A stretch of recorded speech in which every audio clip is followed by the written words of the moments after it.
খবর পেয়েছি যে বন্যার এই অবস্থা হয়েছে, সাথে সাথে ডিজাস্টারের যিনি সেক্রেটারি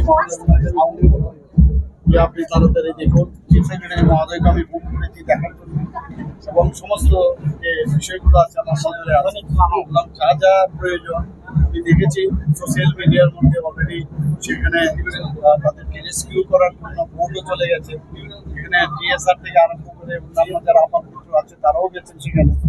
সব দিক দিয়ে আমাদের ডিজাস্টারের যা যা লোক আছে তারা সবাই কিন্তু এর সাথে এখান থেকে আমি সুজা এলাম, এখন কি আমি বিষয়টা কথা বলবো। আমাদের ডিজাস্টারে যা যা আমরা এর আগেও হয়েছে, শুধু আমাদের ত্রিপুরাতে না বহু জায়গায় হয়, এখন আমি পুরোটা আগে খতিয়ে দেখবো কি কি বিষয়। আমি এখান থেকে আমি ডাকবো অফিসারদের, তারপর আমি পুরো জিনিসটা খতিয়ে তারপরেই আমি দেখবো। কিন্তু মানে যাই ক্ষতি হোক আমরা ওদের পাশে আমরা।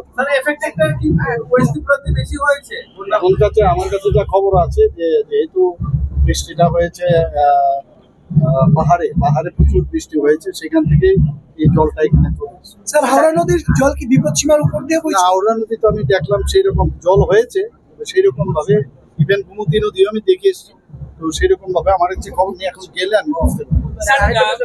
আজকে আগরতলা শহরে আবার পৃথক রাজ্যের দাবিতে মিছিল হয়েছে, আপনাদের জোট কি বলবেন?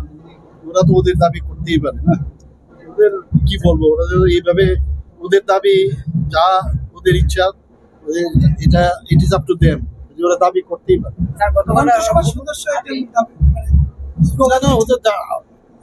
সবার সদস্য আছে, কিন্তু ওরা তো আরেকটা পার্টি, ঠিক না? ওদের দাবি ওরা করেছে। আমি পুলিশকে বলেছি, সাথে সাথে কালকে রাত্রেই খবর পেয়েছি। আমি বললাম ওনাদেরকে, যারা এই ঘটনার সাথে যুক্ত এবং আমাদের যারা ট্রাইবাল লিডার আছে তাদেরকেও বলেছি ওখানে যাওয়ার জন্য, যেহেতু আমার একটা প্রোগ্রাম ছিল, তো সেইভাবে আমার নির্দেশ আছে। স্যার, এই বন্যা যারা কবলিত হয়েছে তাদের জন্য